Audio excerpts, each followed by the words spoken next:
Hello friends, good morning and welcome.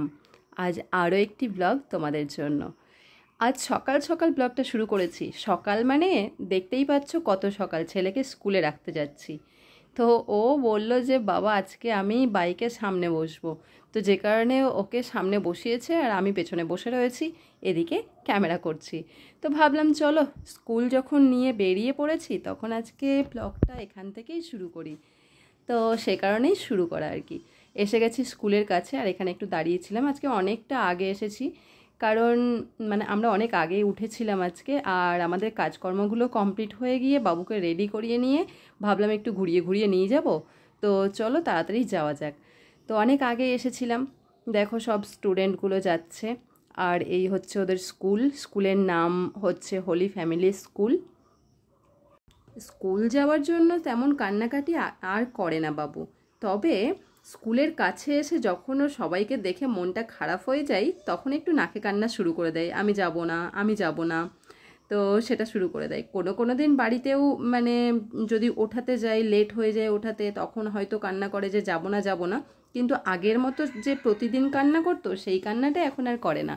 এই দেখো, এখন বলছে গাড়ি থেকে নামবো না, আমি যাব না, তো ফ্রেন্ডের সঙ্গে যাবো এটাই বলছে।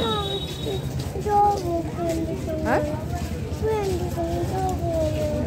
ফ্রেন্ড চলে গেছে, ও চলে গেছে, সামনে যাও তুমি। দেখি না কি কিসে লেগেছে এটা।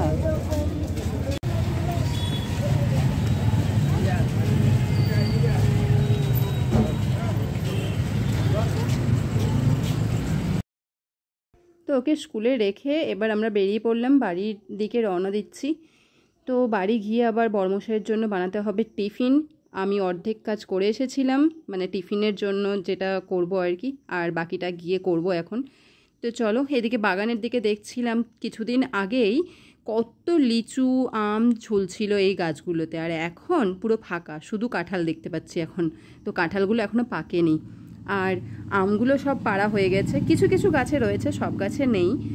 দেখো আমাদের এই যে কীর্তনতলাটার এখানে এসে গেছি। এবার এই জায়গাটার যে বাগানটা রয়েছে, সে মানে বাগানগুলো রয়েছে, সেই বাগানগুলোতেও কিন্তু আম বা কিছু নেই। লিচু তো নেই, আমের সন্ধানও নেই। এই যে লিচু গাছগুলো দেখো পুরো ফাঁকা। আবার 1 বছর পরে গাছগুলোতে আম লিচুর দেখা পাওয়া যাবে। তো এই যে ফল, মানে রসময় সেই ফলগুলো খাওয়ার জন্য আমাদেরকে 1 বছর ওয়েট করতে হয়, তাই না? তো এত মানে স্বাদ লিচু বা আমের অন্যান্য ফলের তুলনায় এই দুটো কিন্তু মানে সত্যিই খুব লোভনীয় এবং স্বাদযুক্ত। আমার তো বেশ ভালো লাগে, যে কারণে আমি কথাগুলো বলছি। তোমাদের কার ভালো লাগে, কার কার ভালো লাগে তা আমাকে জানাবে আম লিচু খেতে। কাঁঠালটা যদি আমি একেবারেই পছন্দ করি না। তো যাই হোক, এদিকে বানানো হয়ে গেল আমার সকালের টিফিন, মানে ঘুগনি। আর বর্মশাইও খাওয়া দাওয়া করে চলে গেছে অফিসে। এদিকে স্নান টান পুজো টুজো করে আমি ঘুগনি মুড়ি নিয়ে বসেছি, আর চা নিয়ে। সকাল থেকে চাটা কিচ্ছু খাওয়া হয়নি আগের দিনের মতো। আর টিফিনটুকু করে রান্নাঘরে আবার ঢুকে পড়তে হবে, কেননা ভাত আর ডাল বসিয়ে রেখেছি অলরেডি। তো চলো দেখতে থাকো, স্কিপ না করে পুরো ব্লগটা।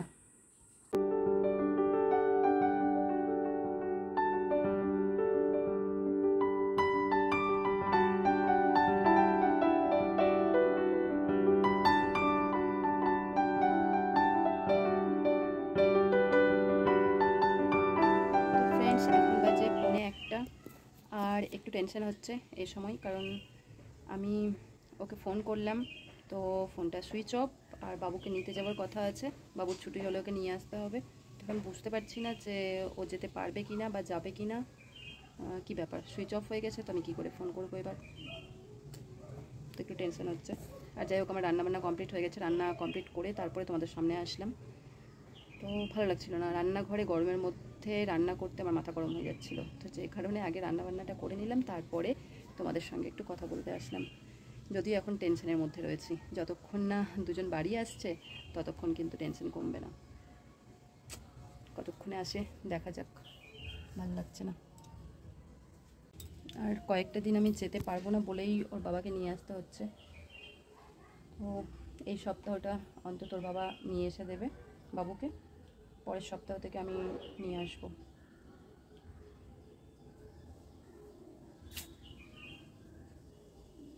চলো পরে কথা বলছি।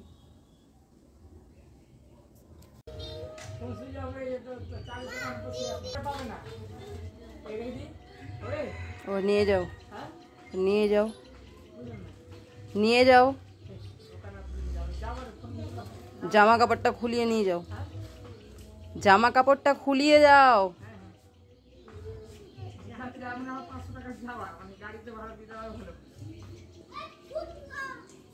তো ওর বাবা ওকে স্কুলে নিতে যাওয়া মানেই কিন্তু এক্সট্রা বাজে খরচ বেশি, মানে দোকানে গিয়ে এটা ওটা যেটা সেটা নিতেই হবে, নিতেই হবে, আর কোনো রকমে ওকে থামানো যায় না, যেহেতু বাবার আবদার একটু বেশি, তাই আর কি।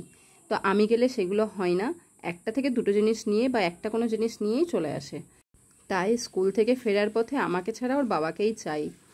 তো চলো এবার খাওয়াতে বসেছি, আর খাওয়ানোর সময়ও কত মানে অত্যাচার সহ্য করতে হচ্ছে, কি আর বলবো। দৌড়াদৌড়ি করে লাফিয়ে ঝাঁপিয়ে এদিক ওদিক গিয়ে খাওয়া। এদিকে সোম আর ও দুজন মিলে বসে কার্টুন দেখছিল, তো বাবুকে খাওয়াতে বসেছিলাম সেই সময়ই, যে টিভিতে কার্টুন দেখছে আর সেই সময় আমি খাইয়ে দেবো, তবে ও স্থিরভাবে বসে থাকলে হয়। যাই হোক, এবার সন্ধেবেলা ঘরে এখন সন্ধ্যা দিচ্ছি, আর সন্ধ্যা দিতে দিতে আমি যে ভিডিও শ্যুট করছিলাম তারই মাঝে আমার কিন্তু ফোনের মেমোরি ফুল হয়ে গিয়েছিল, আর কিছুই ভিডিও শ্যুট করা হয়নি। তো যাকগে, চলো এর পরের অংশটুকু দেখো। তো ফ্রেন্ডস, এখন সন্ধেবেলা, সারাদিন কি তোমাদের সঙ্গে শেয়ার করলাম না করলাম জানি না, কিছু ভালো লাগছে না, আজকে সকাল থেকে আমার মনটা ভালো নেই। তো তবুও ভাবলাম যে চলো একটু কিছু হলেও তোমাদের সঙ্গে শেয়ার করি। আমি কন্টিনিউ ব্লগ বা ভিডিও দিতে পারছি না, মানে চেষ্টা করেও পারছি না। তো ভাবছি যে না, আমাকে একটু মানে চেষ্টা করতে হবে যেন আমি কন্টিনিউ দিতে পারি, কিছু অন্তত দিতে পারি। এর আগে অনেকবার চেষ্টা করেছি কিন্তু হয়নি, মানে সম্ভব হয়নি দেওয়াটা। তো এখন এই যে বাবু এসে বসে গেল কোলে। তো এখন করব কি, ওকে একটু পড়াবো, স্কুলের কাজ দিয়েছে, দেখে বুঝলো, স্কুলের কাজ দিয়েছে যেগুলো সেগুলো করাবো, আর সেগুলো ছাড়া আর এক্সট্রা আজকে কিছু করাবো না, কারণ আমার শরীর ঠিক করছে না আর আমার এনার্জিও নেই। তার উপর রান্না করতে হবে, আজকে রুটি করতে হবে। ওয়েদারটা একটু ঠান্ডা মনে হচ্ছিল, বৃষ্টি হলো অল্প, আমি সন্ধ্যে দিচ্ছিলাম সেই সময় বৃষ্টি হচ্ছিল, তো অল্প বৃষ্টি হয়েছে। বৃষ্টি হওয়ার পরে এখন কিন্তু আমার গরম লাগছে। ঠিক আছে, তো বৃষ্টি হওয়ার পরে ঠান্ডা হবে কি, সেই মুহূর্তটা ঠান্ডা ছিল, এখন গরম মানে লাগছে আর কি, প্রচণ্ডই গরম লাগছে। তো চলো ওকে পড়িয়ে আবার রুটি করতে হবে। না আমি এগুলো খাবো না, বড় দিদি। তো কী বলবো তোমাদেরকে, বিরক্ত করছে। যাই হোক, চলো ব্লগটা এখানে এন্ড করছি। ছোট হয়ে গেছে, তুমি বড় হয়ে গেছো। ব্লগটা এখানে এন্ড করছি। যদি আজকে এই ব্লগে কিছু ভালো লেগে থাকে লাইক কমেন্ট শেয়ার করে দিও। পরে লাইক কমেন্ট শেয়ার করে দিও, আর যারা নতুন বন্ধু আছে আমার চ্যানেলে তারা আমার চ্যানেলটাকে সাবস্ক্রাইব করে দিও।